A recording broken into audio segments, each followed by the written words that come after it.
I'm excited to bring this couple on. Maybe I'll make them laugh and introduce them as the power couple.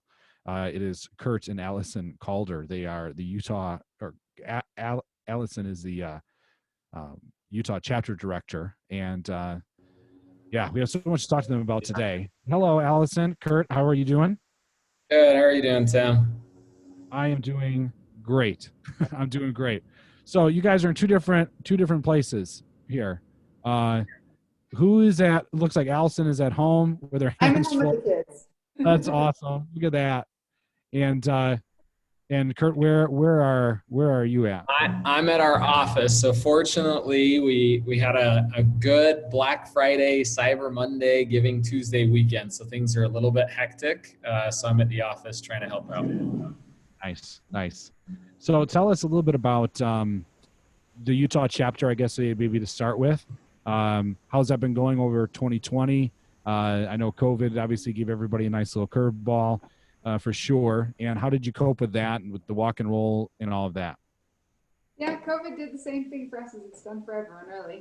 But what we did is the National Walk and Roll was amazing.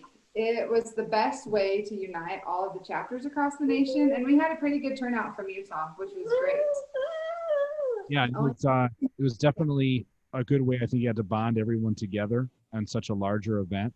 What was great was our event that we had earlier in the year. I think it was in April. We had invited Dr. Butterfield from the U for research to present to us. And it was pretty seamless just to switch it over to Zoom. We had people who were able to attend that don't live close to the Salt Lake Valley and didn't have to worry about that 2-hour drive. So some things about COVID have been great. And we have upcoming our holiday party. We're combining with Arizona, the Pacific Northwest, Idaho, us, and we're doing a big ugly sweater party on Zoom this Saturday. So it's continuing to be conveniently inconvenient to have COVID in our lives. Holy cow. And not to mention, you both have you've welcomed baby number 5. Is that right? This is baby number 5. This is Quentin, baby number 5. Wow. Growing the family. I love that. And everybody's well through this crazy time? We're doing really well. You know, where we are, our elementary school has 0 cases of COVID, so our kids are in school all day, Monday through Thursday. Oh, cool. That helps. Yeah, it's been a really positive thing, and it's been amazing to see how resilient the kids have been and adapting to so many different changes. Yeah, it's definitely been. My kids are virtual. That's why I chuckle when I say that as I reflect on, God knows what they're doing upstairs in my house as I'm down here doing this, but they better be doing schoolwork, I must say. You also have an amazing company. Allison Calder, which I have one of your products. I have the orange front pocket wallet. I love it because I'm kind of a minimalist that way. I don't like big wallets and clunky things in my pocket. And I absolutely love the thing. And the fact that it's in my favorite color, orange. And of course, there's donation funds to the FSHD Society. But I don't want to take away your thunder. So whoever wants to talk about the company and what you're doing in tie-in to the FSHD Society would be great. Yeah, sure. So for anyone who knows the backdrop of the story, I actually went on a medical leave of absence because things had gotten so bad. I had just recently been diagnosed. You know, I'm working 100+ hours a week, which isn't healthy for anyone, let alone someone with my condition. And I had just recently been diagnosed, and I really was struggling with pain and other issues. Obviously, sitting at a desk all day was difficult. So while I was trying to recuperate to go back to work, my doctor had essentially said, look, find a way to simulate work since they don't want you to go back until you can go back full time. And I was bored to death, but out of that, you know, trying to find something to do every day that was kind of like going back to work to try and acclimate. Allison and I started messing around and designing products and then making products. And that's really how Allison Calder as a brand was born. And it really grew from there. So a lot of ties to actually the struggle I was having physically with FSHD and trying to, you know, get to a better place. I eventually did. And by the time I was approved to go back to work full time, we had made enough headway with this that we thought, you know, we really should go after it. So that's really how the company started. But in all of that, right, my grandfather, obviously FSHD is genetic. That's definitely the type that I have. And it's with me being diagnosed, my mother was then diagnosed, my grandfather, we've always known, has been struggling. So with all of that story and background, there's always been a desire to give back, to try and spread awareness. You know, as our business has grown, we have a much bigger platform and a lot more customers and followers to the brand, even to myself, of, you know, what's going on. And I continually want to find ways to not only make good product and grow our business, but an even tighter alignment with FSHD is, you know, it's difficult dealing with some of the struggles I'm having physically. It's very apparent to see where things are getting worse and where I'm struggling a little bit more, and certain things are harder for me than they normally would be. And so having a brand that's very form and function oriented and really doing everything that's both of them there, I am continually thinking of things that I want to do or products I would want to make that aren't just better for everyone out there, but specifically making life a little bit easier and more feasible for those with physical struggles and ailments. Well said. Yeah, that's I mean, I just think I just like the orange front pocket wallet, man. I just think it's I think I got that years ago. It was right after you were on. You were one of our first guests, I think, on the FSHD radio show podcast thing, and I grabbed one of those right after. And I swear it's in the same condition, just as good as the first day I got it. So I'm a testimony that it's not just a product with a name. It's like they wear extremely well.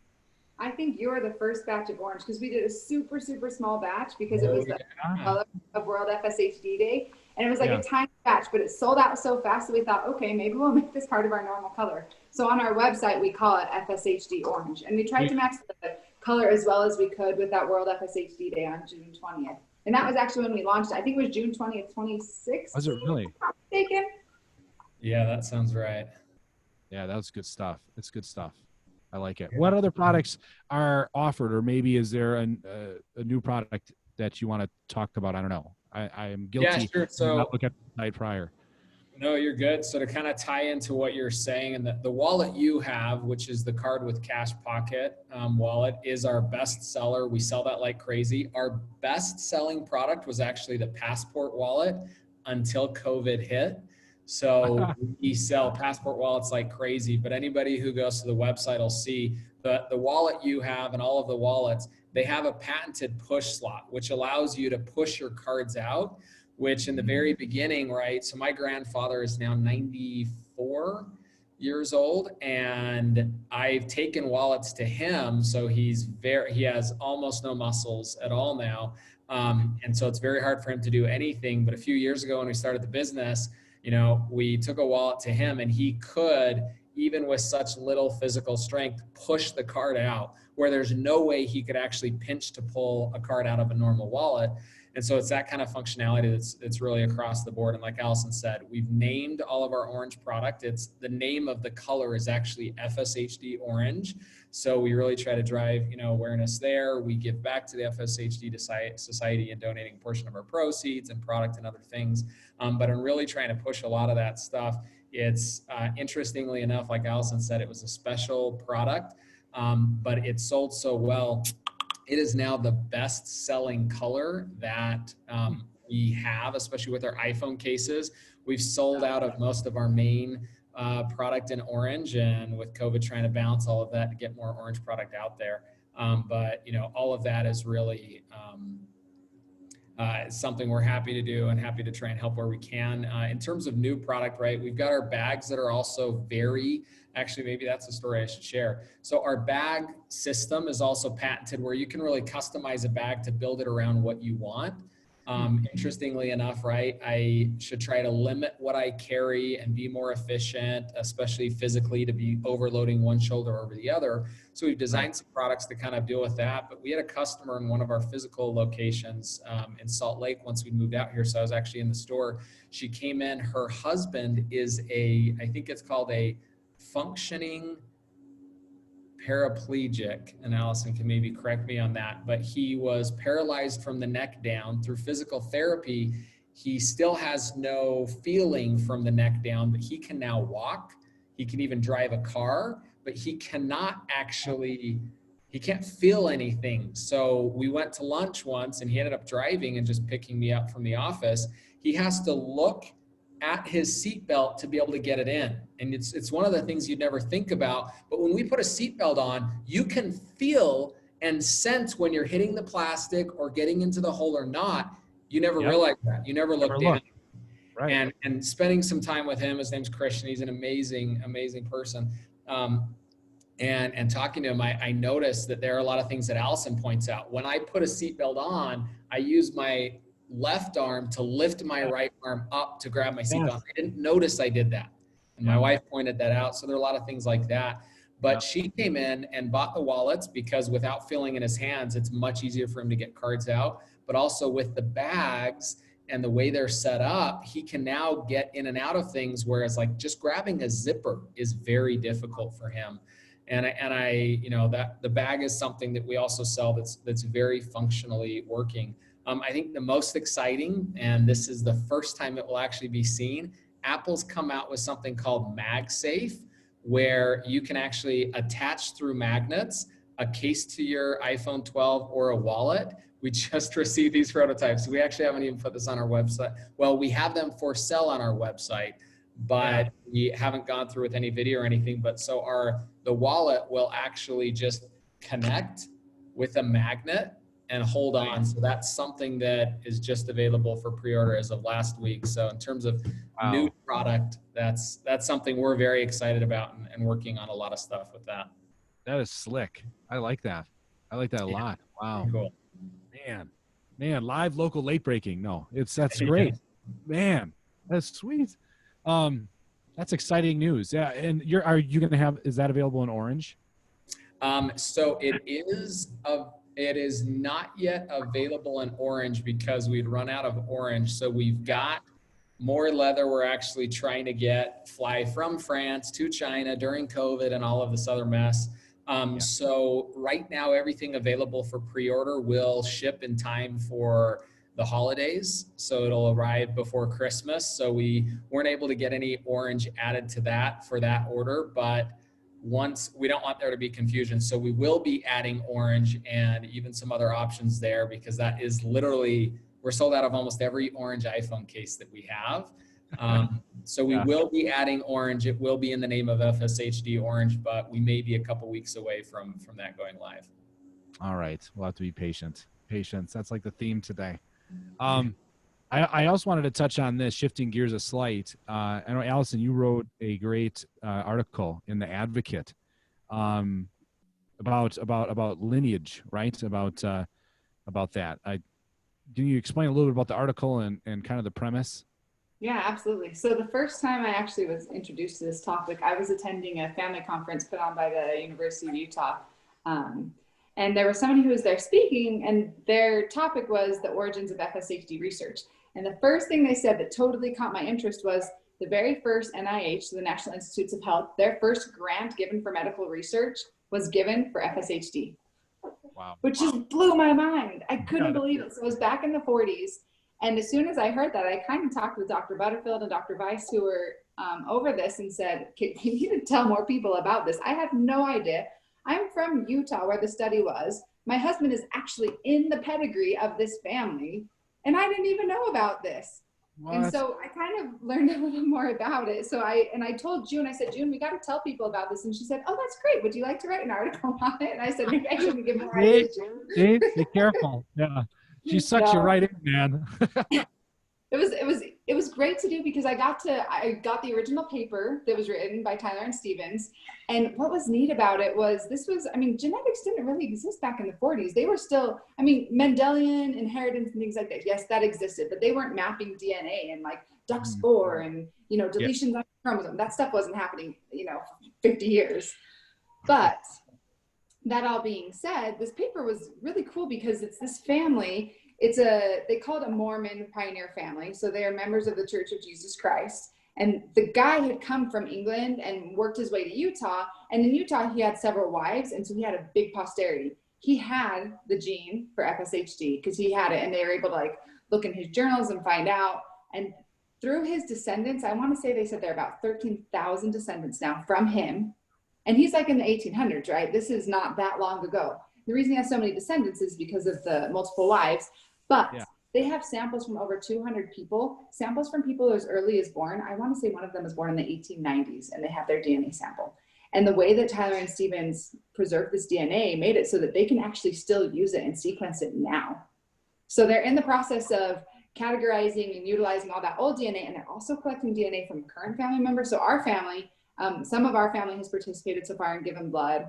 I actually went to Curt's grandpa's house and drew his blood because it's too hard for him to go to the clinic. So I met one of the researchers at the house, and I'm a nurse, so it's not a big deal to me, but I thought she was coming to draw the blood, but she came and she brought all of the kits saying, okay, here, you could draw the blood now. Because I had volunteered to do it, saying, if it's easier, I'll just do it. And she's like, yes, it's easier for you to do it. I hate doing it. So I got to draw grandpa's blood so that they have his blood in the bank.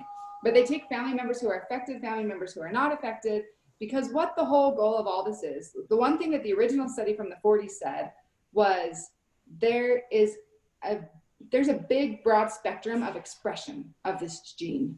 Okay. Everybody has the exact same DNA, but some people are more affected than other people. So what's the reason? Is it because there are other genes that they have that are overpowering or compensating or making up for it? Is it all environmental? Is it lifestyle? Like, what is making these changes? And so there's a hope and a thought that maybe there are certain genes or chromosomes that maybe suppress FSHD and make it so it doesn't exhibit so much. And so they're mapping all these genomes, and they're going to see people who have very little expression and are very unaffected by FSHD, do they all have something in common? And if they do, can we create that somehow? Can we duplicate it? Can we replicate it? What can we do? So it'll play a role in future therapies, which I think is great. It also might play a role in not necessarily predicting how your FSH will go, but I think that's one of the things that's hard for patients is you don't know if you're going to be in a wheelchair when you're 50 or if you're never going to need a wheelchair. And that uncertainty is one of the most stressful things, I think, for FSHD patients, at least for our family. That's a stressful thing. So there are so many different things that can come out of the study. And the fact that there's already so much genetic information and scientists who are willing to spend the time to dig into it, this is a huge opportunity for researchers. Wow.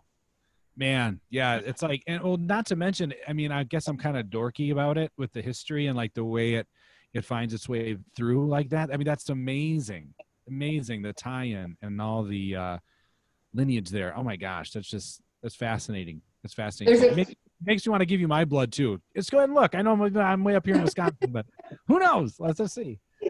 People can find out if they're in this family. So if you look at the article in the FSHD Advocate, there are actually 2 QR codes. One of the codes is so you can actually sign up for a free, it's all free. It's at familysearch.org, and you can create an account. And basically what you have to do is enter as much family history information as you have. So if you can put you and your parents, you want to try and get to someone who is deceased. And if you can get to someone who's deceased, it'll actually link you up with all of your family that's already, if it already has data put in. And if it doesn't have data put in, familysearch.org has a lot of cool tools that you can dig for your family, because they're actually digitizing all of the census records, all of the birth certificates, marriage certificates, death certificates.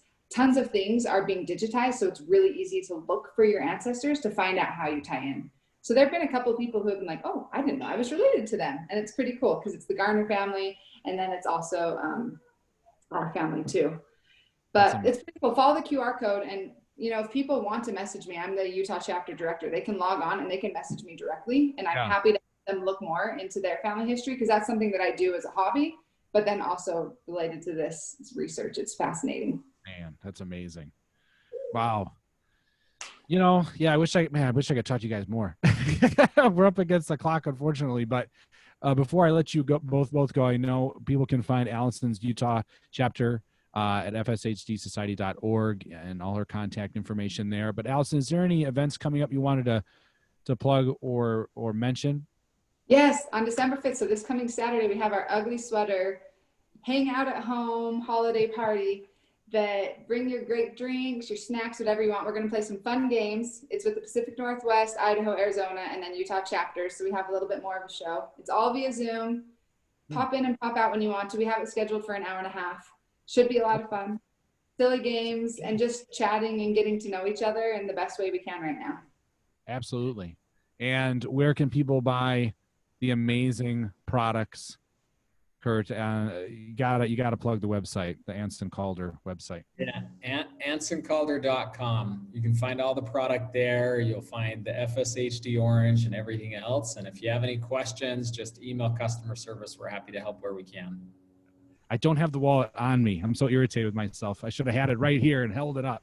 So everybody, see, this thing is still going strong, man. It doesn't show any sign of wear. I'm not even kidding you. Awesome. Thanks, guys, for joining us today. Enjoy your Tuesday. All right. Thank you so much, Tim.